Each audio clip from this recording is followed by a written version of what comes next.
राजा पूरे ऐश्वर्य में रहेगा, रानियां होंगी, मान सम्मान होगा, एक चुटकी बजाएगा सब कुछ आएगा, पर फिर भी उसको अपना मन संभाल के रखना है। भरत ने सोचा मेरे पिताजी भी अकेले रहे, निकले अकेले रहूंगा, मैं गलती की। ऋषभ देव जी कहीं रुके नहीं थे। जो साधु संत चलते रहते हैं वो माया से प्रभावित नहीं होते। कलयुग में जब साधुओं ने आश्रम बनाना शुरू किया तो बस स्कैंडल शुरू हो गए। इसलिए भरत महाराज 24 घंटे हिरण के बारे में सोच रहे थे, अगले जन्म में क्या बने, हिरण बन गए। अगर आप अपने बेटे बेटी से आसक्त हो, मतलब ऐसे बुरी तरह की, फोन में भी उसकी फोटो, पर्स में भी उसकी फोटो, 10-10 मिनट में क्या कर रही है, क्या कर रहे हो, क्या है, क्या है? अगले जन्म में आपको शरीर मिलेगा जो आपके पुत्र का है। आज हम लोग चर्चा करेंगे भरत महाराज के बारे में। भरत महाराज वो कौन थे और उनके चरित्र से हमें क्या शिक्षा मिल रही है। भरत महाराज कौन थे? भरत महाराज, श्रीमद् भागवतम में कथा आती है 5वें स्कंद में, भरत, जड़ भरत, और इनफैक्ट ये कौन थे, ये बहुत, इनके बारे में बहुत ज़्यादा डिटेल्ड एक्सप्लेनेशन है भागवत में, क्योंकि इससे हमें एक बहुत इंपॉर्टेंट शिक्षा मिलती है। शिक्षा ये है कि जो आप अंत समय में सोचोगे वही आपको शरीर मिलेगा अगले जन्म में। ये नियम है। जैसे हम खाना खाते हैं तो पेट में जाएगा, ये नियम है। सभी व्यक्तियों का ऐसे होता है। ऐसा तो नहीं खाना खाओगे तो कान से निकलेगा, ऐसा नहीं होता। खाना खाओगे नाक से निकलेगा, ऐसा नहीं होता। कभी कभी होता है बट नहीं होता। पेट में जाएगा, पेट से फिर स्टूल बन के निकलेगा, ये नियम है। नहीं, सूरज उगता है, अस्त होता है, ये नियम है। पानी ऊपर से नीचे बहता है, ये नियम है। आग में गर्मी होती है, ये नियम है। ये भगवान के प्रकृति के नियम है, इसको कोई नहीं तोड़ सकता। ऐसे ही एक और नियम है कि जो मृत्यु के वक्त आप सोचोगे उसके अनुसार ही अगला शरीर मिल जाएगा आपको। यम यम वापि स्मरण भावम ते चिंतिन्ते कलेवरम तम तमेव इति कौन्तेय। उसके बाद क्या है? सदा तद भाव भावितः। भरत महाराज की कथा से ये एक इम्पोर्टेंट शिक्षा मिलती है। और भी कई शिक्षा है, वो मैं बताऊंगा। भरत महाराज कौन थे? भरत जो थे, उनके पिता जो थे वो, उनका नाम था ऋषभ देव। तो आपने जैनों में देखा होगा, जैन तीर्थंकर हैं, पहले तीर्थंकर ऋषभ देव जी हैं जैनों के। कोई जैन है यहाँ पर? कोई यहाँ पे जैन? कोई नहीं है, ठीक है। उनके पहले तीर्थंकर, ये पहले मसीहा ऋषभ देव जी। अब साउथ इंडिया जाओ, कर्नाटक में धर्मस्थला में वहाँ पर बहुत बड़ी मूर्ति है ऋषभ देव जी की, बहुत लंबी मूर्ति। मतलब दुनिया की सबसे बड़ी स्टोन की, पत्थर की मूर्ति ऋषभ देव जी की है। और ऑफ कोर्स महावीर जी की। ऋषभ देव जी के जो पुत्र थे, उनके 100 पुत्र थे, और उसमें से सबसे बड़े पुत्र थे भरत। उनके जो 90 पुत्र थे बाकी, वो बन गए पंडित, पुजारी नहीं, और एक भरत रह गए, तो 9 बचे। तो 9 बन गए, 9 उनके पुत्र योगी बन गए, नवयुगेंद्र। उनको नवयुगेंद्र कहते, योगी, और संसार में विचरण करते थे। तो रह गए भरत, सबसे बड़े पुत्र। इसका मतलब उनके ऋषभ देव जी के पास उत्तराधिकारी ही बनेंगे, है ना, इंटेलिजेंट भी थे। तो ऋषभ देव ने सोचा कि भरत महाराज को ट्रेन करना चाहिए, ट्रेनिंग देनी है। अभी वो राजा कैसे बनेंगे? राजा के लिए, राजा बनने के लिए बहुत सारी ट्रेनिंग लेनी पड़ती है। आप नीति शास्त्र पढ़ोगे, दुर्नीति, शुक्राचार्य नीति, आश्वलायन स्मृति, और कौन सी है, कामटक्या नीति शास्त्र, उस सब में उसमें राजा के कर्तव्य दिए हैं। तो राजा को समाज को चलाना आना चाहिए, न्याय करना आना चाहिए, राजा को प्रजा का पालन करना आना चाहिए, उसके लिए सारी नॉलेज होनी चाहिए। मगर सबसे पहली चीज़ राजा बनने के लिए क्या चाहिए? मन पे वश। जिस राजा का अपने मन पे वश नहीं है वो तो प्रजा का सत्यानाश कर देगा। तो ऋषभदेव ने सोचा भारत को सबसे पहले ये शिक्षा देनी है और सबसे आखिरी ये शिक्षा है, क्योंकि अगर मन पे वश होगा तो बाकी अपने चीज़ अपने आप आ जाएंगी। मन पे वश नहीं होगा तो जो रखा है वो भी खराब हो जाएगा। ऐसे कई राजाओं में इतिहास में, रोमन हिस्ट्री में, अब भागवत में किंग राजा वेन था, वो पृथु महाराज के पिता थे। और राजा वेन जो था वो इतना पागल हो गया, उसका माइंड आउट ऑफ कंट्रोल हो गया कि उसने आतंक मचाने लगा प्रजा में। कुछ समझ ही नहीं आ रहा उसको, कंट्रोल नहीं है, अय्याश बन गया। सबसे पहले राजा अगर माइंड कंट्रोल नहीं है, अय्याश बनेगा, है नहीं। फिर दूसरों के साथ करप्शन करने लगा, प्रजा को ही लूटना शुरू कर दिया। जिस राजा का अपने मन वश में नहीं है वो प्रजा को लूटता है। जैसे आजकल के लीडर्स, सारे नहीं, अच्छे भी होते हैं, मगर जनरली लीडरशिप, पॉलिटिकल लीडरशिप में लोग क्या कर रहे हैं, लीडर बनते हैं और प्रजा को लूटते हैं। कितने सारे स्कैम्स आते हैं बाहर, नहीं? ऐसा क्यों है? क्योंकि सब कुछ सीख लिया, बस यहाँ पे कंट्रोल करना नहीं सीखा। जिसका अपने मन पे वश नहीं है वो कभी भी जीवन में संतुष्ट नहीं रह सकता, क्योंकि मन भागेगा ना, ये ले लो, ये ले लो, ये ले लो। जिसका मन पे वश है उसको कुछ चाहिए नहीं, वो संतुष्ट है। तो संतुष्ट है वो कभी भी स्वार्थ के लिए काम करेगा नहीं, वो निस्वार्थ होकर काम करेगा। तभी तो साधु संत संतुष्ट होते हैं, वो निस्वार्थ होकर काम करते हैं। ऐसे मैं कथा बोल रहा हूँ, हमें तो आपसे कुछ नहीं चाहिए। कुछ चाहिए आपसे? आपने कोई पैसे टिकट लगाया यहाँ पर? कुछ टिकट दिया आपने? कुछ टिकट भी नहीं है, कोई पैसे भी नहीं चाहिए, कुछ नहीं चाहिए। सारे कथाओं में कुछ नहीं। ऑफकोर्स मतलब वैसे तो कथाकार जो होते हैं 20-20 लाख रुपए लेते हैं कथा करने की, पता है ना आप लोगों को? पता है ना? 20 कम से कम आई थिंक 20 लाख तो चार्ज ही होता है आने का। फिर वो कथा के वक्त फिर कई लोग चढ़ावा कहते हैं ना आपके यहाँ, चढ़ावा चढ़ाते हैं, कथा में नाच गाना होता है, उसमें 20 लाख और लेके चले जाते हैं। मतलब 7 दिन की कथा में वो व्यक्ति 50 लाख रुपए लेके चला गया। क्यों? क्योंकि उसने कथा बेची है 50 लाख रुपए में।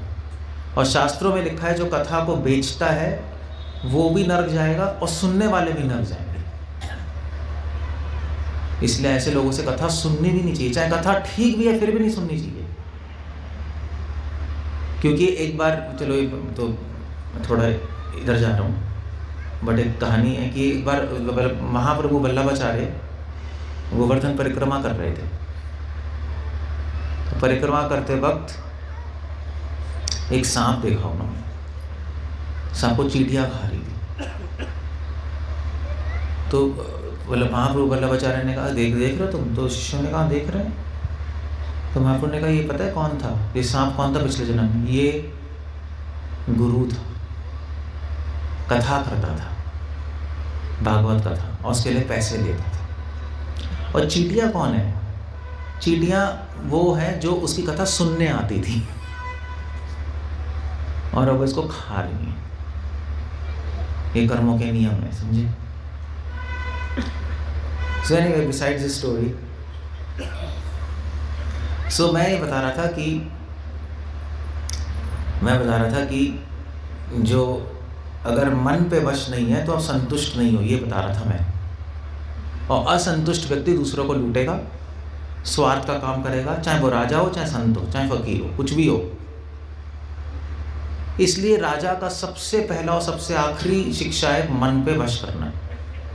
चाणक्य पंडित ने एक व्यक्ति को बस ट्रेन किया। कौन था? किसी को पता है? आप लोगों को नहीं पता? कौन था जी? चंद्रगुप्त मौर्य। चाणक्य सीरियल भी आता है टीवी में। चंद्रगुप्त एक व्यक्ति को उसने किया और पूरे जीवन उसको एक ही शिक्षा दी, मन पे वश करके रखो। जिसने मन पे वश कर लिया वो पूरे संसार पे वश कर लेगा। तभी वो चंद्रगुप्त मौर्य चक्रवर्ती सम्राट बन गए, एक व्यक्ति। ऋषभदेव ने कहा भरत को मैं ये ट्रेनिंग देता हूँ। ट्रेनिंग दे कैसे? मन के वश पे करने की। तो उन्होंने एक अजीब सा गेम बनाया। उन्होंने कहा देखो ऐसा है, भरत से बोला मैं तुम्हें एक कटोरा दूंगा, उसमें तेल होगा, तेल भर देंगे और तुम इसको लेके पूरे महल की परिक्रमा करके आ जाना, और एक बूंद गिरी तो तेरा सर धड़ से अलग। हाँ भैया ये कैसा गेम है, गेम तो गेम है। तो वो लेके जा रहे थे, जब जा रहे थे तो फिर जब जा रहे थे महल की परिक्रमा करते, तो साइड में ऋषभदेव जी ने गोलगप्पे चाट पकौड़े की दुकान लगा दी जैसे निकले। अब वो अगर थोड़ा ध्यान वहाँ गया तो बूंद गिरी तो सर गिरा, मगर खुशबू तो आ रही है गोलगप्पे चाट पकौड़े की, मगर वो वहीं पे ध्यान लगा रहे थे। थोड़ी और आगे गए तो उन्होंने कुछ म्यूज़िक कर दिया, नहीं कुछ जोकर वोकर कर दिए, हंसा रहे थे। अब वो हंसेंगे तो हाथ हिलेगा, तो फिर तो गिर जाएगी बूंद वो उस। अब उन्होंने क्या करें, तो फिर भी कंसंट्रेशन करके चल रहे थे। फिर उसके आगे उन्होंने कुछ और रखा, उसके आगे फिर कुछ लड़कियां रख दी सुंदर, वो डांस कर रही थी कि वो देखें उसको, वो बुला रही थी भरत को, इधर आ जाओ। अब वो ध्यान से बस तेल को देख रहे हैं, क्योंकि तेल की बूंद गिरी तो उनका सर गया। पूरी मुश्किल से परिक्रमा करके आए पूरे महल की, और उन्होंने रखा। तो ऋषभदेव जी ने कहा बूंद गिरी, उन्होंने कहा नहीं गिरी। तो मगर भरत ने कहा ये तो बड़ा मुश्किल है, मतलब आपने मुझसे कह रहे हो कि बूंद ना गिरे, सारा ध्यान यहाँ हो, और सारी चीज़ें आपने चारों तरफ ऐसी लगा दी जो ध्यान खराब करेगी, भंग करेगी मेरा ध्यान, आकर्षित कर दिया ना चीज़ें ये। तो ये तो बड़ा जी इसमें तो ऋषभदेव ने कहा यही है, बस यही बनना, इसी को कहते हैं राजा। राजा पूरे ऐश्वर्य में रहेगा, रानियां होंगी, मान सम्मान होगा, सब कुछ है, उस एक चुटकी बजाएगा सब कुछ आएगा, बट फिर भी उसको अपना मन संभाल के रखना है। यही है राजा बनने की ट्रेनिंग, यही तुम्हें सीखना है। तो भरत महाराज इस पे ट्रेंड हो गए, उनको समझ आ गया और बहुत बड़े विद्वान राजा बने। और जब वो बन गए राजा, तो उसके बाद ऋषभदेव जी जो है उन्होंने कहा ठीक है अब तुम ट्रेन हो गए, उनको राजा बनाया और वो निकल गए। उन्होंने कहा मैं जा रहा हूँ, मेरा धर्म पूरा हो गया, अब मैं जाके अपना संन्यास लेकर भगवान की प्राप्ति करूँगा। ऋषभदेव जी निकल गए। अब ऋषभदेव जी जब निकल गए, उनके बारे में भी चर्चा है, जब वो निकल गए तो बस सब कुछ छोड़ के निकल गए। इस तरह निकले जैसे मलवत, भरत के बारे में भी आता है। जैसे हम टॉयलेट जाते हैं, टॉयलेट तो जाते हैं सब, ऐसा तो कोई नहीं जो टॉयलेट नहीं आता, हाथ खड़ा करो, कोई नहीं है, सभी जाते हैं। मगर एक बात सोचते नहीं हम, सोचते क्या नहीं कि जब हम टॉयलेट जाते हैं तो फिर टॉयलेट करके हम बाहर आ जाते हैं, है ना। टॉयलेट में कोई बैठना चाहता है? कोई नहीं बैठना चाहता। हाँ, अमीर लोग बैठते होंगे जिन्होंने टीवी लगाया होगा बाथरूम में, टीवी होता है। मैं गया था एक जने के घर, वो कहते स्वामी जी मेरा बाथरूम देखिए। मैंने कहा बाथरूम में क्या देखना है, घर दिखा दिया, बाथरूम में क्या। कह रहे अपने चरण रख दे शुद्ध हो जाएगा। मैंने कहा पागल है, बाथरूम में रखूँगा चरण शुद्ध? मैंने कहा नहीं, मैंने कहा क्रैक होगा, मगर बहुत ज़्यादा मुझे रिक्वेस्ट कर रहा था प्लीज़। अब क्या करेंगे बताओ, घर में गए हैं, मना भी नहीं कर सकते। मैंने कहा दिखा दे क्या रखा है पर, खोल के दिखाया। कहते आप देख रहे हैं? मैंने कहा क्या देखूँ यहाँ? कहते जो टाइलें 50 लाख की हैं। मैं अपने मन में सोच रहा था साला पागल, टॉयलेट की जगह 50 लाख, मंदिर में लगा देता 50 लाख। और फिर उसके बाथरूम में टीवी था, एक पंखा था, एसी था, और किचन थी अंदर। ये मैं बाहर की बात कर रहा हूँ, वेस्ट की, इंडिया में नहीं। इंडिया में ऐसा किचन थी अंदर। तो मैंने पूछा यार ये टीवी क्या कर रहा है, पहले बता। कहते यार 1 घंटा लगता है टॉयलेट आने में, आराम से बैठ के टीवी देखते हैं। फिर किचन क्या कर रही है? कहते हैं भूख लगती है जब निकलता है नीचे से, तो बना के चाय वाय पकौड़ा वगैरह बना के खाते रहते हैं। ऐसे भी लोग होते हैं, मतलब मजाक नहीं कर रहा। या वेस्ट की छोड़ो, दिल्ली में ऐसे ही चलता है। बाय द वे मैंने बचपन में देखा हुआ है। दिल्ली में लोग बैठते हैं, नीचे से निकालते हैं, ऊपर से डालते हैं आराम से। न्यूज़पेपर तो सभी पढ़ते हैं। जब न्यूज़पेपर आता था, ये प्रथा थी कि टॉयलेट में जाके बैठ के बंदा न्यूज़पेपर पढ़ेगा आधे घंटे। यहाँ पे थी कपूरथला में ऐसा था? ऐसे नहीं, वो न्यूज़पेपर वहीं जाके पढ़ेगा बस, क्योंकि आधा घंटा बैठने क्या करोगे, न्यूज़पेपर पढ़ना है। तो क्यों कह रहा हूँ मैं ऐसा? क्यों चले गए टॉयलेट में? किसी को याद है क्यों गया हूँ मैं? ऐसे तो पागल हूँ मैं, क्यों गया था उसके टॉयलेट में। बट तो अब चक्कर ये है कि उसने इतना बड़ा टॉयलेट में अरेंजमेंट करा हुआ है, मगर उसको ये समझ नहीं आया। वो टॉयलेट करके फिर बाहर आ जाता है ना? हम लोग आ जाते हैं ना सब टॉयलेट करके। तो वो व्यक्ति जो है टीवी का जो सीरियल देखा वो याद रखेगा, खाना जो खाया है याद रखेगा, मगर क्या कोई भी इंसान टॉयलेट करने के बाद टॉयलेट के बारे में सोचता है? कोई सोचता है एक सेकंड भी? कोई नहीं सोचेगा, एक सेकंड नहीं सोचेगा कोई, हाय मेरी टॉयलेट। आपके अंदर से ही निकली है तो संभाल के रखो यार, मेरे अंदर से निकल गई टॉयलेट। कैसे, मतलब क्या मतलब? कोई नहीं सोचता। मलबत, इसको कहते हैं मलबत। जैसे हम मल को निकाल के एक सेकंड नहीं सोचते, बल्कि फ्लश करना चाहते हैं कि जल्दी जाए, कौन रखेगा वहाँ। उसी प्रकार जो साधु महात्मा होते हैं, ऋषभ देव जी, उन्होंने अपना राज्य इस प्रकार छोड़ा जैसे मलबत। पूरे जीवन राज्य किया, जब छोड़ने की बारी आई तो ऐसे छोड़ के गए जैसे लोग मल को अपने बाथरूम में छोड़ के जाते, एक सेकंड वापस मुड़ के नहीं देखा। इसको कहते हैं त्याग। ये त्याग होता है। त्याग इस तरह किया जाता है, छोड़ दिया तो छोड़ दिया बस, अब मुड़ के नहीं देखना, जो होगा होगा। जब पांडव लोग भी निकले थे अपना राज्य छोड़ के हिमालय की तरफ, तो सबसे पहले युधिष्ठिर महाराज थे, उसके पीछे अर्जुन, उसके पीछे भीम, फिर नकुल सहदेव, फिर द्रौपदी। तो युधिष्ठिर महाराज चले गए, मुड़ के नहीं देखा। उन्होंने मुड़ के ये भी नहीं देखा कि अर्जुन, भीम, नकुल सहदेव, द्रौपदी का क्या होगा। उन्होंने छोड़ दिया राज्य तो छोड़ दिया, भाइयों को भी छोड़ दिया, पत्नी को भी छोड़ दिया, वो निकल गए। उनके पीछे पीछे जा रहे थे सब। तो युधिष्ठिर महाराज जा रहे थे, द्रौपदी पीछे बेहोश होकर गिर गई, चिल्लाई, किसी ने मुड़ के नहीं देखा। क्यों? हमने त्याग दिया, त्याग दिया, वो हमारी नहीं है, अब भगवान की है, भगवान ध्यान रखेंगे, जिंदा रहे मरे। फिर उसके बाद नकुल सहदेव गिरे, किसी ने मुड़ के नहीं देखा। फिर भीम गिरा, अर्जुन और युधिष्ठिर ने मुड़ के नहीं देखा। फिर अर्जुन गिरा, युधिष्ठिर महाराज ने मुड़ के नहीं देखा, चलते रहे वो। तो उन्होंने शरीर से नहीं, मन से भी त्याग दिया, मन से भी त्याग दिया, कोई मतलब ही नहीं है। फिर इस तरह ऋषभ देव जी ने त्यागा अपना राज्य, और राज्य ही नहीं, उन्होंने कपड़े भी छोड़ दिए थे, कपड़े भी निकाल दिए थे उन्होंने कहा ये जो कपड़े हैं ये भी किसके हैं? ये भी राज्य के हैं ना, ये भी राज्य से मिले। कपड़े भी उतार दिए उन्होंने, निर्वस्त्रों के निकल गए। तो इसलिए ऋषभ देव जी का नाम वैराग्य में आता है। वैराग्य का अगर कोई एग्जाम्पल है तो ऋषभ देव है, त्याग की मूर्ति। तभी जैन लोग ऋषभ देव जी की उपासना करते हैं। मतलब जैनों का तो धर्म है ना पितराप्ता, वैराग्य।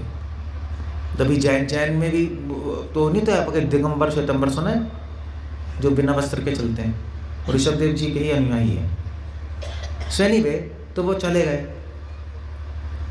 भरत महाराज ने, अब जैसे पिता करेंगे वैसे पुत्र भी करेगा नहीं। तो जब ऋषभदेव चले गए, भरत महाराज ने भी राज्य किया। जब उनका राज्य पूरा हो गया, उन्होंने अपने पुत्र को सौंपा राज्य, और अपने पिता की तरह वो भी छोड़ के निकल गए।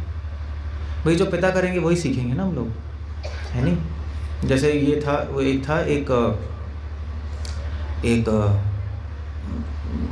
फैमिली थी, हाँ मतलब ये रियल सिचुएशन है। एक फैमिली थी, तो उनके जो पुत्र थे, तो उसने शादी कर ली, उसकी बहू आ गई। अब बहू आ जाती है तो फिर तो प्रॉब्लम पेरेंट्स को ही शुरू हो जाती है, नहीं? तो बहू ने कहा है तुम्हारे पिता तो बूढ़े हैं, घूसट हैं, उन पे ध्यान मत दो, ये वो, ऐसे ही होता है नहीं? तो फिर वाइफ की साइड, हस्बैंड वाइफ की साइड हो जाता है। तो फिर वो अपने फादर इन लॉ को या फादर को अपने वो खाना ऐसे पत्तल में खाना देते थे, ऐसे ही प्लेट में भी नहीं, रूखा सूखा जो बचा है वो खाना दे दिया, मतलब बहुत गंदी तरह ट्रीट किया। तो फिर ये मर गए फादर साहब, और ये जो कपल थे हस्बैंड वाइफ, इनके बच्चे हुए। जब बच्चे बड़े हुए तो बच्चे की भी शादी हुई, तो बच्चे की शादी हुई फिर, तो उसकी वाइफ अच्छी थी, तो वाइफ ने बोला देखिए पिताजी के थोड़ा ध्यान रखें। उसने कहा ऐसा ध्यान क्या रखें? उसने कहा मैंने तो अपने पिताजी से सीखा है कि अपने दादाजी का ध्यान कैसे रखना है, उसे देखा है ना। तो वो भी उनको रूखा सूखा देता था, पत्तल देता था, ध्यान मतलब कुछ कपड़े दे दिए वरना पड़े रहो रूम में। तो उसके पिता ने कहा तू ऐसा क्यों कर रहा है? तो उसने कहा आपने ऐसे ही सिखाया, आप भी अपने पिताजी के ऐसे ही करते थे। उसी जो ये संस्कार होता है, जैसे बड़े करेंगे, यद्यत आचरति श्रेष्ठस तत्तदेवतरो, जो श्रेष्ठ लोग का आचरण होता है वो नीचे के लोग आचरण करते हैं। ऋषभदेव निकल गए, भरत ने कहा मुझे भी सेम करना है, वो भी छोड़ के निकल गए, राज्य छोड़ के निकल गए। वो निकल गए तो कहाँ गए वो निकल के? ऋषभदेव जी कहाँ गए किसी को नहीं पता, मगर ये कहा जाता है कि ऋषभदेव जी कर्नाटक के किसी जंगल में गए थे, चलते संन्यास ले लिया, चलते गए गांव नदी पार करके कर्नाटक के जंगल में पहुंच गए। कर्नाटक के जंगल में जब आग लगी तो उस आग के अंदर वो जल के भस्म हो गए, क्योंकि वो कोई फ़र्क नहीं पड़ता, उनको तो पता ही था मैं शरीर नहीं हूँ, शरीर गया तो गया तो है। भरत महाराज निकल गए, उन्होंने कहा मैं कहाँ जाऊँ? तो भरत महाराज कहाँ गए? वो बंगाल की तरफ गए। बंगाल में एक जगह है गंगा सागर, सुना है? गंगा सागर में कपिल मुनि का आश्रम है, तो वहाँ पे चले गए वो लोग भरत महाराज कि मैं वहाँ रहूँगा, वहाँ अपना आश्रम बनाऊँगा। तो वहाँ पे गए, मगर उन्होंने क्या किया, उन्होंने गलती कर दी है बहुत बड़ी। वो साधुओं के पास नहीं रहे, अकेले वहाँ पे रहने लगे। अब चक्कर उनके जो भरत ने सोचा मेरे पिताजी भी अकेले रहे, निकले, मैं भी अकेले रहूँगा, मैं गलती की। ऋषभदेव जी कहीं रुके नहीं थे, वो अकेले चलते रहे। जंगल में आग लग गई, वहाँ पे चलो हो गया लीला विराम। वो भरत महाराज अकेले निकले, अकेले रहने लगे एक जगह। इसलिए कहा जाता है rolling stone gathers no moss, सुना है? अगर क्या कहते हैं उसको, बहता जल रमता योगी, सुना है? जो साधु संत चलते रहते हैं वो माया से प्रभावित नहीं होते, जो एक जगह रुक जाते हैं फिर फंस जाते हैं, है ना? इसलिए आपने देखा होगा महात्मा लोग पहले ज़माने में चलते रहते थे, एक गांव दूसरे गांव, एक घर 3 दिन रहे, फिर दूसरे दिन भिक्षा मांग के अपना जीवन जीते थे। एक जगह रुकोगे तो प्रॉब्लम। इसलिए कलयुग में जब साधुओं ने आश्रम बनाना शुरू किया तो बस स्कैंडल शुरू हो गए, एक जगह रुक गए ना। तो भरत महाराज ने बहुत बड़ी गलती की। अब चलो कलयुग में तो आश्रम बनाना ही पड़ेगा, उस टाइम वो गए, उन्होंने कहा चलो मैं रुक जाता हूँ यहाँ, झोपड़ी बना के वहाँ रहने लगे। सबसे बड़ी गलती उनकी लाइफ की मिस्टेक ये थी, क्योंकि भागवतम कह रही है कि क्या वो श्लोक में भूल गया, भागवतम कह रही है कि भरत महाराज ने सबसे बड़ी गलती की कि अकेले रह, कि इसलिए अगर कहीं रुकना है, रहना है तो साधुओं के साथ रहना चाहिए। चलते रहना है तो चलते रहो अकेले, उसमें कोई प्रॉब्लम नहीं है। रुकना है तो साधुओं के साथ। वो अकेले झोपड़ी बना के रहने लगे। अब उसके पीछे कारण भी था अकेले क्यों रहे। ऐसे मूर्ख थोड़े ना होंगे जो इतने बड़े राजा, इतनी सारी ट्रेनिंग ली है, उनको नहीं पता था साधु संग करना है। मतलब मैं सोच रहा था इस पर कि अगर हमें पता है साधु संग करना है तो उनको नहीं पता था माया के बारे में। मगर भारत महाराज के तो एक प्रॉब्लम थी, भारत महाराज पूरे संसार के राजा थे, पूरे संसार के, इंडिया के नहीं सिर्फ, और सब उन्हें जानते थे। तो कहीं भी अगर वो आश्रम बना के रहते तो वो न्यूज़ फैल जाती सारी, है नहीं? अरे भरत महाराज वहाँ रह रहे हैं, पूरी दुनिया टूरिस्ट स्पॉट बन जाता वो, पूरी दुनिया टूटने आती है, इतने बड़े राजा, इतने बड़े सन्यासी बन गए बाबा, तो और काम खराब होना था। तो उन्होंने इसलिए सोचा, भी लॉजिकली ऐसा है कि किसी को पता ना लगे, मैं एक जगह रुक जाता हूँ, वहीं अपना देह छोड़ दूंगा तपस्या करके, सिंपल सी बात है। सो इसलिए आई थिंक, मुझे लगता है कि उन्होंने इसलिए चूज़ किया अकेले रहना, मतलब लॉजिकली अगर समझें तो। जैसे मुझे आप देखो, अगर मान लीजिए मैं आपके कपूरथला में किसी गांव में जाके घर में रहने लगूँ, ठीक है, और मेरे साथ 4-5 लोग रह रहे हैं, तो उन 4-5 लोगों का कांटेक्ट तो होगा ही लोगों से। तो 4-5 लोग जो रह रहे हैं, तो उनके पास फ़ोन आएगा कि हाँ भाई कहाँ हो, हम प्रभु जी के साथ गांव में। अरे मैं आ रहे दर्शन करने। बस वो 1 आया, 2 आया, 3 आया, 100 लोग वहीं गांव ही अपने आप में अकेले रहने गए थे, लोगों से छोड़ के दूर, और सारे लोग वहीं आ गए। वो कहते जंगल में मंगल, सुना है? वो हो गया। तो जंगल में मंगल ना हो जाए, इसलिए भरत ने कहा अकेले रहते हैं, किसी को पता ही नहीं लगेगा। अच्छा डिसीजन है। तो अकेले रहने लगे वो झोपड़ी बना के, ठीक है, अपने तपस्या कर रहे थे। अब प्रॉब्लम ये हुई कि अकेले हो ना तो आप माया के जाल में हो पूरे। अकेले हो तो माया आपको बहुत आसानी से मार सकती है, इसलिए कभी भी अकेले रहना नहीं चाहिए। बट भरत महाराज के केस में यहाँ भी खाई वहाँ भी खाई। अकेले रहे तो प्रॉब्लम, किसी के साथ रहे तो ज़्यादा बड़ी प्रॉब्लम। उन्हें अकेले चूज़ किया, रिस्क ले लिया और है। तो वहाँ पर वो अपना आराम से तपस्या कर रहे थे, मगर वहाँ पे एक हिरन, वो जो पानी पीने गए नदी पे, तो वहाँ पे हिरनी, वो गर्भवती थी, पानी पी रही थी। बाढ़ आई, वो हिरनी बह गई और उसका बच्चा मतलब डिलीवर हो गया, प्रसव डिलीवर हो गया। वो तो बह गई मगर बच्चा साइड में गिर गया, नदी के गिरा और वो बह गई।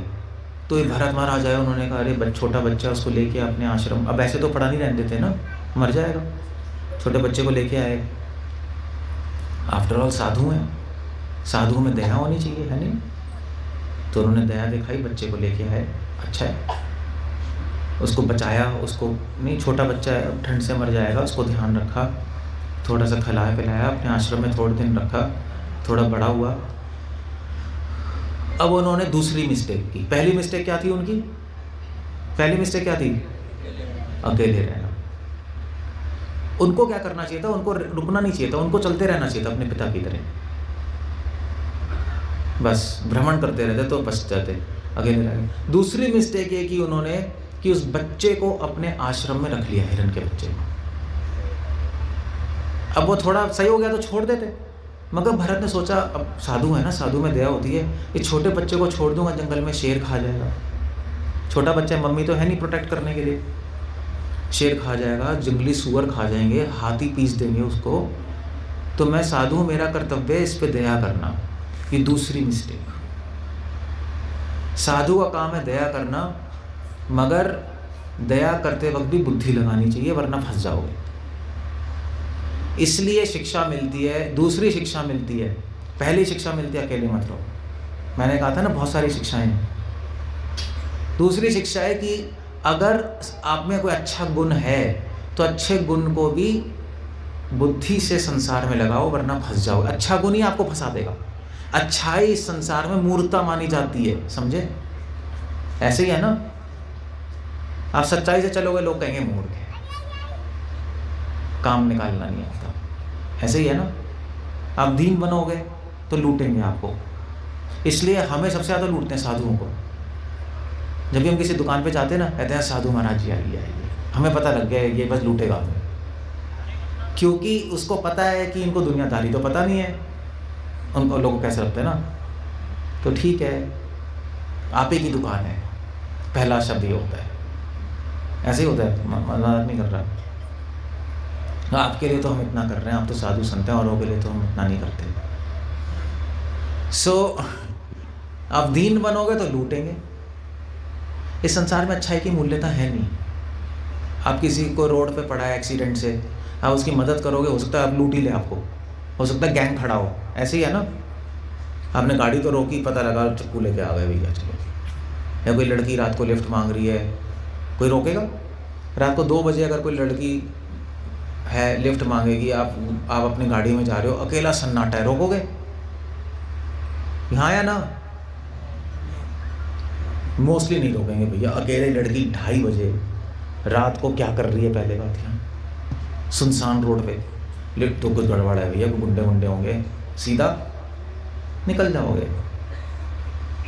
अब वैसे तो अगर अच्छाई क्या कहेगी, रोको, स्त्री की मदद करो, मगर कलयुग में कुछ कह नहीं सकते, इसलिए अच्छाई की कोई मूल्यता नहीं है यहाँ पर। तो भरत महाराज जो हैं वो तो साधु हैं, उनमें अच्छाई थी, दया थी, मगर उनको दया सही से इस्तेमाल करनी नहीं आई। वो दया के चक्कर में फंस गए।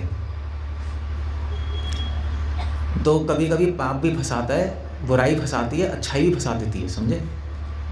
अच्छाई भी फंसा देती है कभी कभी। ये जो था ना, ये जो ऋषि थे, कण्वा ऋषि, कण्वा ऋषि के आश्रम में एक व्यक्ति आया। उसने कहा कि स्वामी जी मुझे बचा लीजिए। क्या हुआ? तो उसने कहा कि देखिए मेरे पास धन है, मेरे पीछे लुटेरे पड़े हैं और मुझे जान से मार देंगे, तो मैं धन आपके यहाँ छुपा के रख दूँ, बाद में ले लूँगा। तो उन्होंने कहा ठीक है, रख दे छुपा के। वो भाग गया। पीछे से राजा के सिपाही आए। उन्होंने कहा तुमने एक व्यक्ति को देखा है, वो धन लेके भाग रहा? तो उसने कहा क्या, उसने क्या, वो क्या होना है? उन्होंने कहा वो राजा के वहाँ से चुरा के भागा है, वो खुद चोर था जो कह रहा था मेरे पीछे चोर पड़े। तो उनको लगा ले फंस गए। तो सिपाहियों ने, उन्होंने कुछ बोला नहीं, तो उन्होंने कहा इसके कोई गड़बड़ है, ढूंढो। वहाँ धन मिला, पकड़ के ले। तो मदद करने का फल कण्वा ऋषि को ही मिला। तो बुद्धि लगानी चाहिए। भरत महाराज ने मिस्टेक कर दी, अच्छाई के चक्कर में वो फंस गए। उन्होंने हिरण को रख लिया अपने पास, और हिरण को दया करी, दया करके रखा। और रखने से क्या हुआ, हिरण से, छोटा बच्चा था हिरण ना, खेलता था, तो जब वो अपना ध्यान लगाते थे वो उसकी गोदी में आके बैठ जाता था, तो पुचकारते। धीरे धीरे उनकी साधना सारी ज़ीरो हो गई, भूल गए सब, उससे इतने आसक्त हो गए कि उसको अपने पास बिठाते, खाना खाते तो उसके बारे में सोचते, और फिर जब नहाते तो उसके बारे में सोचते, उसको बुलाते, उसके साथ खेलते। जबकि खो जाता तो टेंशन में जाते, मेरा हिरण कहाँ चला गया। पूरी तरह आसक्त हो गए। क्यों आसक्त हो गए? दया की वजह से। देख रहे हो आप? इसलिए संसार में ना बुराई की वैल्यू ना अच्छाई की वैल्यू। भगवान ये बता रहे हैं, बुराई अच्छाई दोनों से ऊपर उठो। बुराई तो पाप में फंसाएगी, अच्छाई जन्म मृत्यु में फंसा देगी। आप ज़्यादा ही अगर आसक्त हो गए ना, जैसे मान लीजिए लोग आजकल कंबल बांटते हैं, बांटते नहीं हैं? आप लोग करते ही हैं, कपूरथला में करते नहीं करते हैं? करते होंगे, कभी कंबल बांट दिया, कभी और क्या क्या बांटते हैं, पता नहीं क्या करते हैं। गरीबों जाके खाना दे दिया, कुछ कर दिया। ब्लड डोनेशन भी करते हैं लोग, करते नहीं करते हैं? ठीक है, इतना कोई बुरा नहीं है, बट द आइडिया इज, अगर आप करते रहोगे ये, और अगर आप आसक्त हो गए इससे, यही सोचते रह गए कि हाँ मुझे समाज सेवा करनी है, मुझे कंबल बांटना है, मुझे ब्लड डोनेशन करनी है, मुझे ये करना है, मुझे वो करना है, तो आपका माइंड सारा का सारा लोगों से आसक्त हो जाएगा, समाज से। समाज से आसक्त होगा तो मृत्यु के समय क्या सोचोगे? समाज के बारे में, कंबल बांटने के बारे में। फिर अगले जन्म में क्या बनोगे आप? क्या बनोगे बताओ? कौन बताएगा? एंड समय, मरते समय आपके मन में यही आएगा, मैं कंबल बांट रहा हूँ। ये पूरे जीवन यही किया है ना आपने, कंबल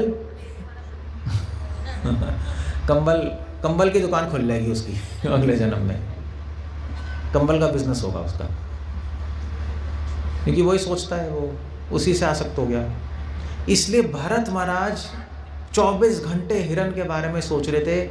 जब उनकी मृत्यु हुई तो अगले जन्म में क्या बने? हिरण बन गए। ये बता रहा हूँ, क्योंकि मृत्यु समय वो हिरण के बारे में सोच रहे, सबसे प्रिय हिरण था। इसलिए आप लोग, आपके बेटे और बेटी होंगी, अगर आप अपने बेटे बेटी से आसक्त हो बुरी तरह, मतलब ऐसे बुरी तरह कि फ़ोन में भी उसकी फ़ोटो, पर्स में भी उसकी फ़ोटो, 10-10 मिनट में क्या कर रही है, क्या कर रहे हो, क्या है, बस ऐसे ही चलता रहेगा, तो क्या होगा उससे? अगले जन्म में क्या बनोगे आप? अगले जन्म में आपको अपने पुत्र का शरीर मिलेगा, वैसी शरीर मिलेगा जो आपके पुत्र का है, सेम बॉडी मिल जाएगी, वही बन जाओगे। रिस्क। सो वो हिरन बन गए अगले जन्म में लोग। अब आप मज़े की बात सोचो कि इतने बड़े योगी, इतने बड़े सन्यासी, इतने बड़े वैरागी, वो भी फंस गए। ये तीसरी शिक्षा है। भरत महाराज से बड़ा वैरागी कोई हुआ ही नहीं संसार में,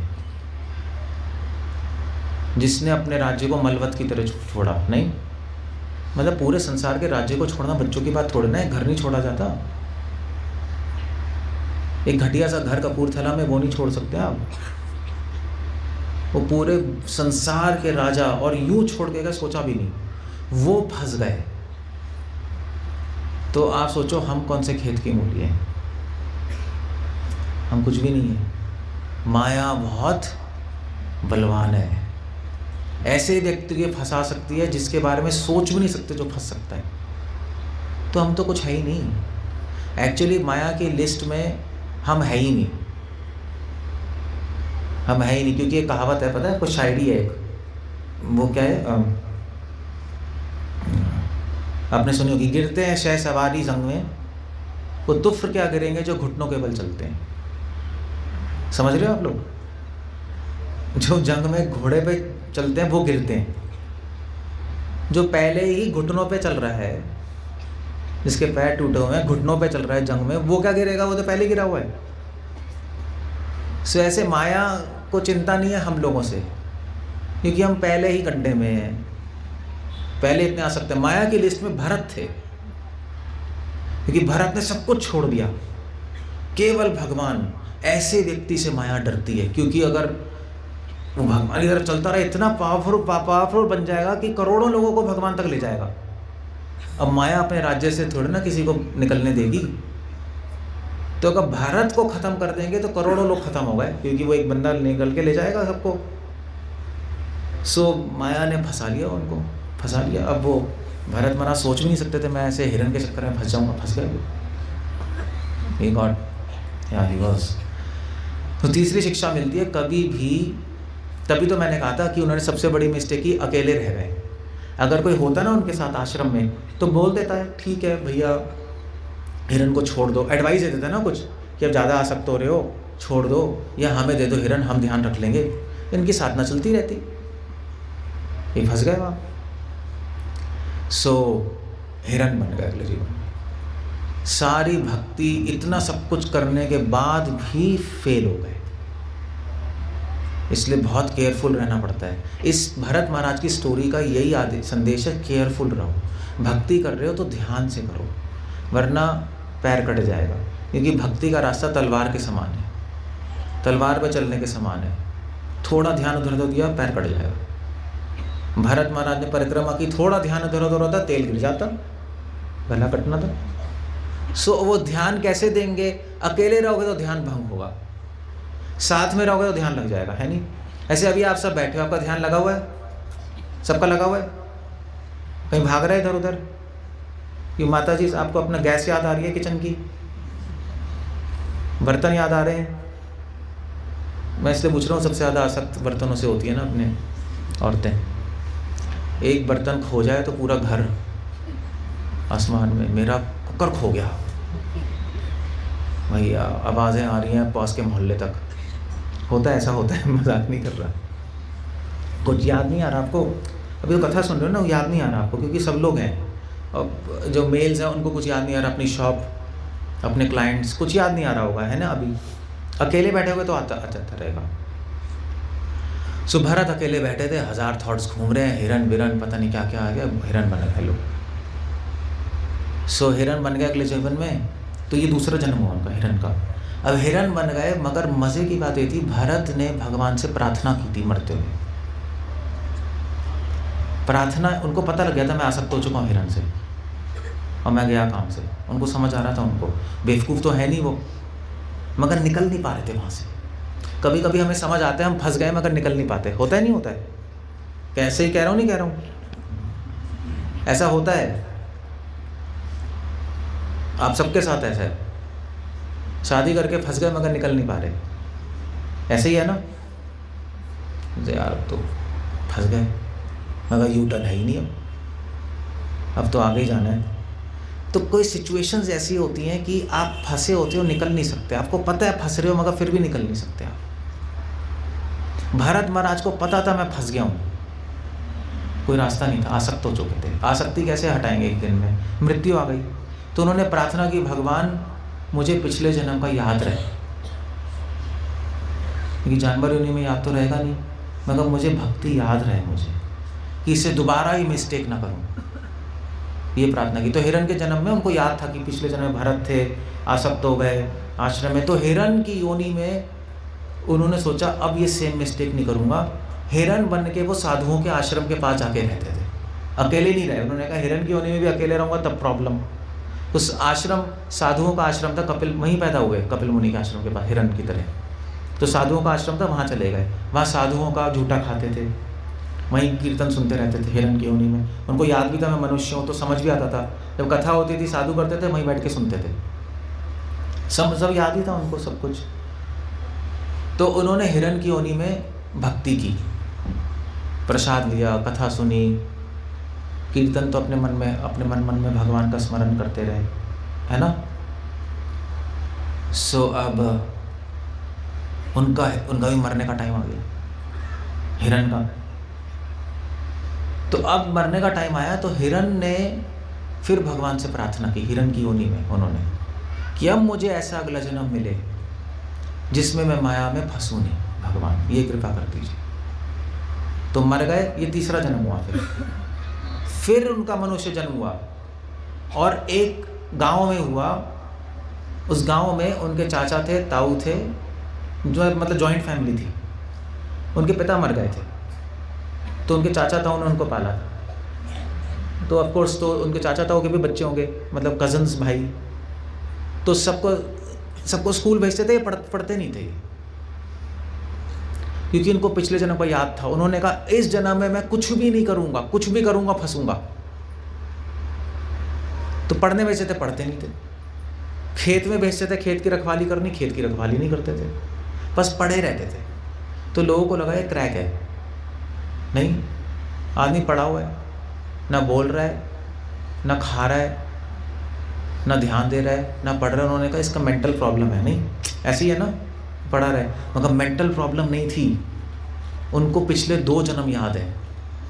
उन्होंने कहा इस जन्म में मैं कुछ भी करूँगा, आसक्त हो जाऊँगा, फिर फंस जाऊँगा, ये जन्म मेरा लास्ट होना चाहिए। उन्होंने लोगों को दिखाया कि मैं मूर्ख हूँ, कि लोग उनको तंग ना करें।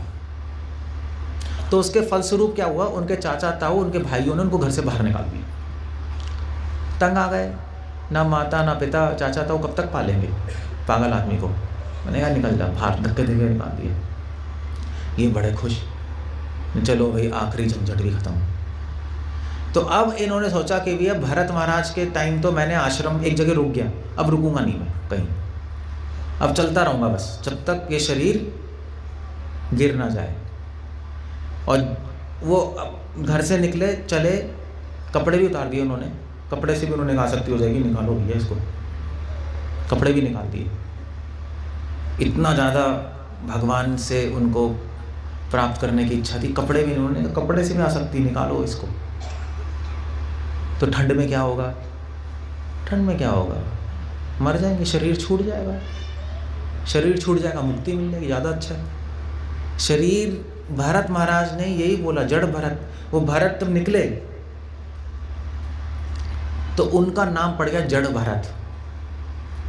जड़ मतलब पत्थर की, जैसे पत्थर पड़ा रहता है ना, कुछ नहीं करता, ऐसे वो चलते रहते थे, ना भीख मांगते थे, ना किसी से बोलते थे, बच्चे आके उनको थूकते थे, कुछ नहीं कहते थे, चलते रहते थे, चलते रहते थे, चलते रहते थे, रुकना नहीं था, उनको पता रुकेंगे फिर फंस जाएंगे, चलते रहते थे, इसलिए उनका नाम जड़ भरत पड़ गया। जड़ की तरह पड़े हुए हैं, जैसे टेबल है, कुछ बोलना नहीं, कुछ नहीं, उनको कोई कुछ बोलता था, कुछ नहीं बोलते थे, सुन के आगे बढ़ गए।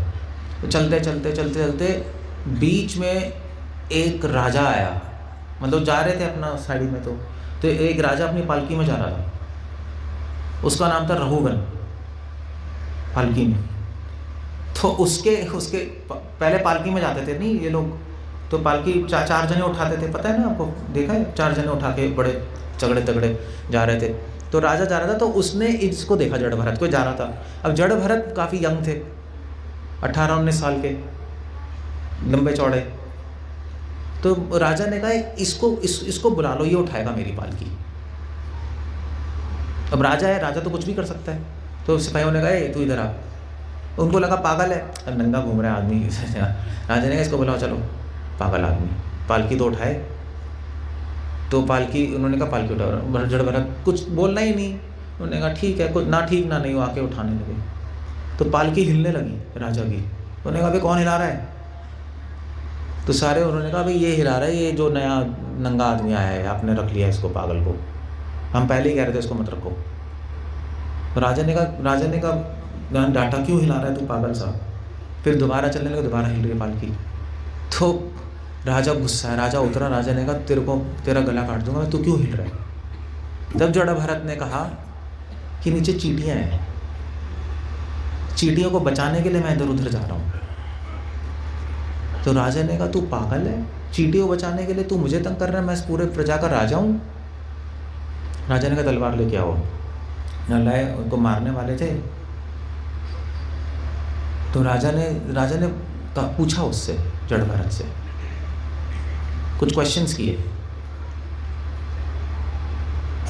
तो उसमें से एक प्रश्न था, राजा ने पूछा कि तू चींटियों को क्यों बचा रहा है,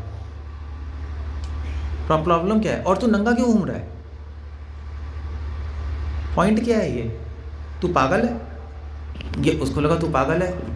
तब जड़ भरत ने कहा, एक्चुअली फिलोसफिकल क्वेश्चन से मैं आपको ज़्यादा डिटेल में नहीं जा रहा। तब जड़ भरत ने कहा कि एक्चुअली, तो राजा ने पूछा तू है कौन, ये बता पहले। तू मारने से पहले पूछेंगे ना, कुछ तो पूछेंगे, बंदा तू कौन है, तू ऐसा आदमी तो देखा ही नहीं मैंने। क्योंकि पागल आदमी चींटे को थोड़े ना बचाएगा, पागल आदमी तो चींटे को मारेगा, सबको मार देगा इधर उधर। मैंने कहा तू है कौन? तब भरत महाराज ने कहा कि आपने प्रश्न गलत पूछा है। तो राजा ने कहा ये क्या है? भरत ने कहा कि मैं कौन हूँ? अगर मैं आत्मा हूँ तो आप भी आत्मा है, तो आपको पता होना चाहिए मैं कौन हूँ। अगर मैं शरीर हूँ तो शरीर का तो कोई अस्तित्व है ही नहीं, वो तो पृथ्वी जलवायु अग्नि है। तो भी आपका क्वेश्चन गलत है। क्या आपको पता नहीं पृथ्वी जलवायु अग्नि क्या होता है? तो पंचभूत से बना है, तब भी क्वेश्चन गलत है, तुम कौन हो? और अगर आप समझते हैं कि मैं आत्मा हूँ शरीर के अंदर बंद, जो हम लोग है ना, आत्मा है ना, शरीर के अंदर बैठे हैं, अगर आप ऐसा समझते हैं मैं ये हूँ, एक पुरुष हूँ, तो भी गलत है, क्योंकि मैं शरीर में हूँ ही नहीं। ये अनुभव था भरत महाराज का। भागवतम कहती है भरत महाराज से सब जड़ भरत के जन्म में उनसे बड़ा अनुभव किसी का हुआ ही नहीं। शरीर में रहते हुए भी वो शरीर में नहीं थे। उन्होंने कहा मैं शरीर को अपना मानता ही नहीं, मैं हूँ ही नहीं शरीर। इसको कहते हैं मुक्ति। यहाँ तक पहुँचने के लिए भक्ति करनी पड़ती है। तो राजा ने मेरी दंडवत किया। राजा ने कहा तू पागल नहीं है, ये पागल आदमी नहीं बोल सकता है। राजा ने कहा तू तो परमहंस है। परमहंस अब जो होते हैं ना आपके, परमहंस से ऊपर होता है अवधूत। जैसे सन्यासी होता है, सन्यासी सपोज मुझे मान लो, उससे ऊपर होता है कुटीचका, फिर बहुतका, मतलब आगे के स्टेज है, सन्यास के ऊपर के स्टेज है। कुटीचका, बहुतका, परिव्रजकाचार्य, परमहंस, फिर अवधूत। उन्होंने कहा आप तो अवधूत हो। सबसे बड़ी स्टेज होती है दुनिया में, सबसे बड़े सन्यासी अवधूत होते हैं, जो ऐसे ही घूमते हैं। मतलब घूमना मुश्किल है ना, आप बिना कपड़ों के घूम रहे हो, खाना मिले ना मिले, पड़े हो एक जगह, कोई परवाह ही नहीं है, क्योंकि आपको पता है आप शरीर में रह ही नहीं रहे, आप पूरे भगवान के स्मरण में हो, इस संसार में नहीं हो, वो भगवान के धाम में रह रहे हैं, यहाँ पे रहते हुए लगता है यहाँ पे है। तो उन्होंने कहा अवधूत प्रणाम, पूरा दंडवत किया। तो उन्होंने कहा मुझे आप उपदेश दीजिए, मुझसे बहुत अपराध हो गया। रघुगन महाराज ने कहा कि अगर शिव जी के प्रति भी अपराध हो जाए मुझे कोई डर नहीं है, ब्रह्मा जी के प्रति अपराध हो जाए कोई डर नहीं है, मगर किसी वैष्णव साधु संत के प्रति अपराध हो जाए उससे मुझे बहुत डर है। और आपके प्रति अपराध हो गया, उन्होंने माफ़ी मांगी, उनके शिष्य बने बाद में। तो भारत ने फिर वहाँ उनको उपदेश दिया, जड़ भरत ने रघुगन को। और उस उपदेश में उन्होंने एक चीज़ बोली, वैसे तो बहुत बड़ा उपदेश है, बट उस उपदेश में उन्होंने रघुगन को बोला, रघुगन इस संसार में कोई भी ऐसी वस्तु नहीं है जो कि लेने लायक है, कोई वस्तु नहीं है। सारी वस्तुएं संसार की फंसाने के लिए बनी है। जन्म मृत्यु में उनको तो अनुभव है ना पिछले जन्मों का, फंसाने के लिए बनी है जन्म मृत्यु में। इसलिए बुद्धिमान व्यक्ति इस संसार में काम तो करता है मगर वैराग्य के साथ काम करता है और भगवान पे फोकस करता है। भगवान का चिंतन करते हुए इस संसार में अपना काम करके यहाँ से निकल जाता है। जीवन का लक्ष्य है जन्म मृत्यु से बाहर निकलना। इस पे ध्यान लगाओ रहुगन। कैसे निकलोगे? भगवान का नाम लेके, जो हम लेते हैं वही ले रहे हैं, हरे कृष्णा कृष्णा। साधु संग में अगर आप लोगे, शास्त्र पढ़ोगे तो निकल सकते हो, अदरवाइज बहुत मुश्किल है। पूरा उन्होंने उनको उपदेश दिया, रहुगन ने सरेंडर किया और जड़ भरत फिर उसके बाद उपदेश देके निकल गए। मैंने कहा ठीक है, तुम्हें उपदेश मिल गया, तुम पालन करो, मैं चाहता हूँ। उसके बाद क्या हुआ जड़ भरत का किसी को नहीं पता, मगर इतना ज़रूर पता है उनका आखिरी जन्म था। उसके बाद वो भगवान के पास चले गए। तो इस लाइफ में उन्होंने मिस्टेक नहीं की कुछ। ऐसे ही चलो, ये तो आपको पता, जड़ भरत की कथा तो हज़ारों साल पहले की है। मतलब ऐसे संत तो अभी अभी हमारे रहते हुए भी हुए हैं। आज से 300-400 साल पहले कश्मीर में एक संत हुई थी, लाल देथ। आप पढ़ना गूगल पे, लाल देथ। वो भी उनको भी भगवान की इतनी, मतलब कश्मीर में हर एक के घर में उनकी फ़ोटो है लाल देथ की। इतनी वो भी इतने, उसको इतना वैराग्य आ गया संसार से। उसके गुरु ने कहा किसी चीज़ से आसक्त मत होना, उसके दिमाग में घुस गया। वो घर छोड़ के निकली, कपड़े भी उतार दिए।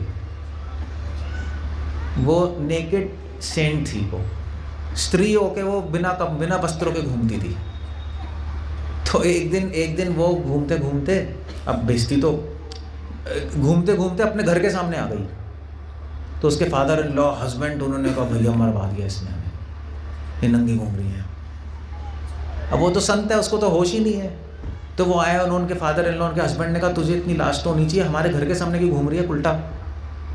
अब वो तो ऐसे ही कहेंगे, तू निकल यहाँ से, तू दूर चली जा हमारे गांव से, हमारी तूने बेइज्जती करा दी।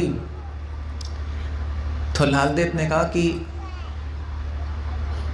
कि बेइज्जती कि कहाँ बेइज्जती हुई है? तो उन्होंने कहा इतने सारे लोग खड़े हैं, हमारी बेइज्जती हो गई, देखो मोहल्ले में हमारी, तेरी वजह से। तो उसने कहा लोग थोड़ा ना है, ये तो जानवर हैं। जानवर के सामने कोई बेइज्जती होती है? क्योंकि जो व्यक्ति अपने आप को शरीर समझता है वो जानवर होता है, वो इंसान नहीं होता। तो उसने कहा उनको, अपने हस्बैंड और फादर इन लॉ को, ज़रा अपने मोहल्ले में किसी इंसान को लेके आना जिससे बेइज्जती हुई है। वो जब गए सारे मोहल्ले में तो सबके घर में बकरियां थीं, सब बकरी बन गए। उनको इंसान नहीं दिखाई दिए, उनको क्या दिखाई दिए? बकरी दिखाई दिए। तो वह लाल देव को दंडवत किया। उनको समझ आ गया कि लाल देव अब उनकी पत्नी नहीं है, बहुत बड़ी महात्मा संत बन चुकी है ये। तो ऐसा नहीं है कि आप लोग भी नंगे घूमो कपूरथला में। पता लगा कल कोई नंगा घूम रहा है, हाँ भाई क्या हो गया? अरे कथा में गए थे, उन्होंने कहा था, हम अब पेपर में फोटो आएगी, हमें पुलिस पकड़ के ले जाएगी, बकवास कर रहे हो यार तुम। और वैसे भी हिम्मत भी नहीं है आप लोगों की। अगर आप असली में नंगे घूमोगे ना, हम आके दंडवत करेंगे आपको, हम लेट जाएंगे ज़मीन पे, भैया ऐसा भी, ऐसा वैराग्य तो भूतना भविष्यति। वो तो जब तक क्रैक नहीं होगा तब तक नहीं कर सकते। या तो दुनिया में दो ही व्यक्ति सबसे खुश हैं, या तो सबसे बड़ा संत या सबसे बड़ा मूर्ख या पागल आदमी। दो ही व्यक्ति हैं। तो पागल खुश है, उसको भी कोई परवाह नहीं है। नहीं पागल, कपूरथला में पागल है कोई है घूमता है सड़कों पे? हमारे राजपुरा में है एक पागल, है नहीं? वो नंगा घूमता रहता है, पता नहीं तब से 15 साल से देख रहा हूँ, नंगा घूमता रहता है बस। वो अपना कोई परवाह ही नहीं, कूड़े में सो जाएगा, खाना मिले ना मिले, पागल है वो। मैं जब उसको देखता मैं कहता हूँ वाह यार कितना खुश है पागल मगर है तो खुश। ना पैसे की परवाह, ना फैमिली की परवाह, ना घर की परवाह, ना कपड़े की परवाह, मस्त बैठा रहता है। हम टेंशन में मरते रहते हैं सब। मैंने कहा यार, तो ऑफकोर्स है, पागल नहीं बनना। ऐसे ही साधु महात्मा होते हैं, वो भी खुश रहते हैं क्योंकि वो टेंशन नहीं है। सो आप लोग भी कर सकते हो, ऐसा नहीं है। आपको नंगा नहीं घूमना। आपको क्या करना है, आपको वहीं रहते हुए अपने घर में, अपने परिवार में, वहीं रहते हुए उनसे आसक्त नहीं होना है। और वो कैसे करोगे? वो ऐसे नहीं करोगे कि मैं आसक्त नहीं हूँ अपने परिवार से, अपनी पत्नी से आसक्त नहीं, ऐसे नहीं होता। अगर आपको एक छोटी लाइन को मिटाना है तो क्या करोगे? एक वो बड़ी लाइन खींच दो, तो छोटी लाइन की वैल्यू नहीं रहेगी। तो अगर आप भगवान से आसक्त हो जाओगे तो ये आसक्ति भूल जाओगे। ये तरीका और कुछ नहीं है। तो इसलिए साधु संग में श्रवण कीर्तन करो, कथा सुनो। कथा के बाद, ख़त्म होने के बाद ये नहीं कथा सुनना बंद कर दो, फिर भी सुनते रहो। यूट्यूब पे जैसे भी है, मंदिर आते रहो, चैंटिंग, भगवान का नाम लो, भरत महाराज का स्मरण करो। ऐसे व्यक्तियों का स्मरण चिंतन करने से वो सही डायरेक्शन में चलते हैं। ये जड़ भरत की कथा है। वह सारी शिक्षा मैंने आपको बता दी जड़ भरत के बारे में। और ऑफ कोर्स अंतिम शिक्षा तो यही थी कि जो मृत्यु के समय सोचोगे वही आपको शरीर मिल जाएगा। सो इसलिए हम इस जीवन में ध्यान से चलें। ध्यान से चलने के लिए भक्तों का संग करें और अपने जीवन को हम किसी तरह सक्सेसफुल और सफल बनाएं। सफल मतलब भगवान की प्राप्ति करें। हरे कृष्ण। श्रील प्रभुपाद की जय। कुछ पूछना है, कुछ कहना है किसी को? कोई क्वेश्चन है किसी का?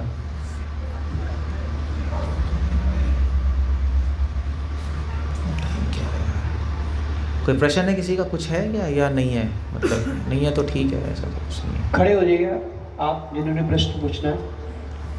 प्लीज माइक दीजिए। शाह प्रभु इधर पीछे, आगे आ जाओ आप। कौन है? कोई है? प्लीज सभी बैठे रहिए। प्लीज सभी अभी बैठे रहिए। उन्होंने प्रसाद ऑन कर दिया क्या? नहीं, प्रसाद बंद कर दो। अभी प्रसाद मत शुरू कीजिए। अप्रकट प्रभु, ये तो प्रॉब्लम है। हरे कृष्ण प्रभु, धन्यवाद। वो 2 मिनट की बात है। बोलो। हरे कृष्ण प्रभु, धन्यवाद प्रभु। जैसे आज आपने बताया जड़ भारत जी की उसका एक्सप्लेनेशन किया है। मैंने पहले भी ये सुना था लेक्चर में कि जड़ भरत महाराज 8वें लेवल तक पहुंच गए थे और 9वां लेवल जो जैसे बताते हैं कृष्ण प्रेम ठीक है।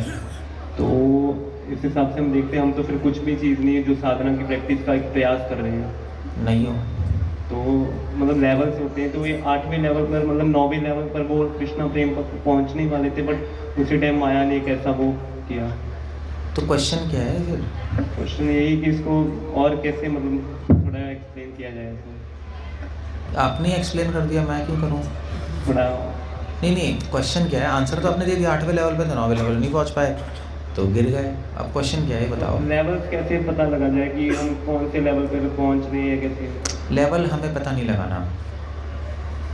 हमें तो अभी नर्सरी क्लास के बच्चे को लेवल नहीं पता लगाना होता है ना। तो अभी हम सब नर्सरी क्लास में हैं। अभी हम अच्छी तरह चैंटिंग करें, शास्त्र पढ़ें, साधु संग करें, इतना कर लें रोज़ रेगुलरली डिसिप्लिन के साथ, और वैष्णवों की सेवा करें। फिर धीरे धीरे धीरे वो PhD सब्जेक्ट है। पब्लिक में तो बहुत बड़ा आंसर है ना, आपको बाद में बताऊंगा। अलग से फिर उसकी क्लासेस लेंगे तो आगे की स्टडी है वो, लेवल्स कैसे पता लगाएं। लेवल पहले तो पता नहीं चले लेवल क्या क्या है, फिर कैसे पता लगाएं वो थोड़ा डिफिकल्ट क्वेश्चन है। सो आई डोंट थिंक सो उस टॉपिक में भी जाने की हमें ज़रूरत है, मुझे लगता नहीं। I don't think so. मेरा रिक्वेस्ट ये सबसे कि सब लोग भागवतम खरीदें। यहाँ पे ये भागवतम है ना, ये कहाँ है भागवतम? हमारे एक सेट लाना है, कार्टन। और किसी क्वेश्चन पूछना है, otherwise I just want to tell you, और यहाँ पे ख़त्म करूँगा मैं। इसे भागवतम का सेट चाहिए मुझे। हरे कृष्ण प्रभु से लेके आए। ये तो चलो डिफरेंट। कुछ है किसी को पूछना है?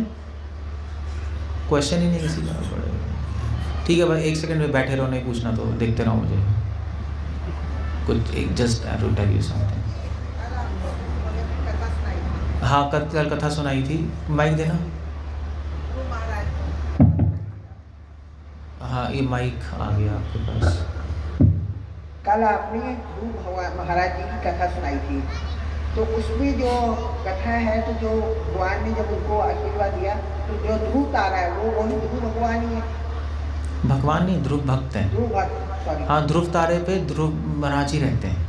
तो वहाँ रहते हैं ध्रुव तारा। हाँ, मतलब अब जब वो मर गए, हाँ, राजा बन गए, फिर शरीर छोड़ दिया, ठीक। तो भगवान ने कहा कि ध्रुव, तुम्हारी इच्छा थी अपने पिता का राज्य लेने की, मैं तुम्हें सारे ब्रह्मांड का राज्य देता हूँ, इसलिए तुम्हारे लिए स्पेशल प्लैनेट बनाऊंगा। ध्रुव तारा बनाया, वो वहाँ पे रहते हैं, और आपको आश्चर्य हुआ जान के कि पूरा ब्रह्मांड ध्रुव तारे के चारों तरफ घूमता है। पोल स्टार फिक्स्ड होता है ना, तो बस, तो भगवान ने उनकी राज्य की इच्छा तो पूरी की, मगर ऐसी चीज़ दी जो वो सोच भी नहीं सकते थे। वही ध्रुव महाराज है, वही है, वहीं पर है। इसलिए आप जब भी पोल स्टार देखते हो तो प्रणाम करना चाहिए, क्योंकि ध्रुव महाराज वहाँ रहते हैं। बहुत बहुत। हाँ, ये भागवतम सेट है। आ गया हो ना जैसे, ये भागवतम सेट है। इसमें ये जो किताबें देख रहे हो ना सारे पीछे, सब इसके अंदर है। तो जो भी मैं कथा बोल रहा हूँ सब इन किताबों से ही है। तो आप लोगों ने पढ़ी या नहीं पढ़ी मुझे नहीं पता, बट आपने पढ़ी भी होगी अगर शुक सागर, तो शुक सागर में जैसे मैं एक्सप्लेन कर रहा हूँ वो नहीं है। बिना एक्सप्लेनेशन के पढ़ोगे कैसे पता लगेगा? नहीं, जड़ भरत की कथा है, मगर जो मैंने शिक्षाएं बताई उसमें से मिल रही है वो नहीं है, वहाँ पर आपको दिखाई नहीं देंगी। इसलिए इन किताबों में कमेंट्री है, प्रभुपाद ने कमेंट्री लिखी है, उसमें हर चीज़ एक्सप्लेन की हुई है कि इससे हमें क्या सीखना है, इससे क्या सीखना है, इससे क्या सीखना है, इससे क्या सीखना है। तो आप एक खरीद सकते हो वहाँ से, बाहर काउंटर से। मैंने पहले भी कहा था कि आपको इंस्टॉलमेंट्स में मिल जाएगी, कोई प्रॉब्लम नहीं है। ये कितने की 7-8 हज़ार की है, आप हर महीने 500 रुपये देते रहो, वो तो कोई भी निकाल सकता है। धीरे धीरे 2 साल में कंप्लीट हो जाएगा, और क्या होगा। बट आपके घर में एक ग्रंथ आ जाएगा, तो इसमें बहुत सारी कथाएं, आप रोज़ आके पढ़ोगे, टाइम निकलेगा, आपके घर वाले पढ़ेंगे, तो कुछ ना कुछ धीरे धीरे कुछ ना कुछ सीखते रहोगे, क्योंकि कथा में सब कुछ नहीं बता सकते ना हम लोग। तो इसलिए मेरी रिक्वेस्ट है कि आप लोग ये ले लीजिए, वहाँ से काउंटर से ले जाइए, रख लीजिए, कंजूसी मत करो। कि लोग 4,000 रुपये का तो जूता ही खरीद लेते हैं, खरीदते नहीं खरीदते हैं। 4,000 का आता है आजकल, कितने का आता है? 4,000 3,000 के तो जूते ही आ जाते हैं। हम मोबाइल तो लेते हो आप लोग, मोबाइल कितने का आता है? 1.5 लाख का वो तो आईफोन है। हाँ, वैसे तो नखरे होते हैं औरतों के, आईफोन चाहिए। वो पति कमा के पागल हो गया, आईफोन, उसकी सारी तनख्वाह लेके आईफोन। तो फ़ोन ही इतने महंगे हैं, मतलब वीवो और मैक्स, ये जो दर फ़ोन आते हैं, ये भी कितने के होंगे? ये भी 14-15 हज़ार के तो होंगे ही। कितने के फ़ोन हैं आप लोग बताओ, मुझे नहीं पता, मेरे पास फ़ोन नहीं है। हाँ, 10 से शुरू हो जाता है। नहीं, तो घटिया से घटिया फ़ोन, स्मार्टफोन। तो यार ये किताब, वो तो पता नहीं क्या करेगा आपका फ़ोन आपके जीवन के साथ, मुझे नहीं पता, मगर ये आपको हेल्प कर देगी, जन्म मृत्यु से निकाल देगी। सो इसलिए मेरी रिक्वेस्ट है, आप लोग ले लो वहाँ काउंटर से। और टाइम क्या? 9:10। अगर कोई भागवतम लेना चाहता है तो मेरे हाथ से भी ले सकते हो, मैं वहीं हूँगा, मगर सिर्फ 15 मिनट होगा। आपको चाहिए होगा तो ले लेना, क्योंकि मुझे जाना भी है। सो प्लीज़, मैं ये सीरियस बात कर रहा हूँ मैं, मतलब ऐसा नहीं है कि हम ये बेचना चाहते हैं, उसको कोई पॉइंट नहीं है, क्योंकि उसको बेचने से कुछ फ़र्क नहीं पड़ता हम लोगों को। 60,000 की चीज़ है, कुछ नहीं, बट इसका मूल्य नहीं है। ग्रंथ का कोई मूल्य होता है? जो आपको जन्म मृत्यु से बचा ले, जो जीवन से बचा ले, उसका कोई मूल्य नहीं है। सो प्लीज़ आप लोग इस पे सोचो, इसको अपने घर में रखो। घर में रखने से ही आधे क्लेश तो ऐसे ही खत्म हो जाते हैं। भागवत को घर में रखने से ही लोग साधुओं को बुलाते हैं ना घर में, शुद्ध हो जाए। ये साक्षात भगवान है। भागवत में लिखा है साक्षात भगवान आपके घर में आ गए। आपके आधे क्लेश, ये जो आपके ग्रह जो हैं, आपके ये ज्योतिष हैं, आपके ग्रह सारे खत्म हो जाएंगे भागवत रखने से, ऐसा कहा तो जाता ही है, क्योंकि भगवान है ना स्वयं। सो प्लीज़ टेक इट, मेरी रिक्वेस्ट है, और आप पढ़िए इसको। सो आपको फ़ायदा होगा। ठीक, यहीं रख दो, ये तो कोई प्रॉब्लम नहीं, उसी के ऊपर रख दो, हम बस यहीं रहेंगे। ऐसे सीधा रखोगे तो बेटर है। Straight. You have to apply your brain to keep. That's all. Okay. Thank you. Hare Krishna. Shri Prabhupada की जय। हरे कृष्ण।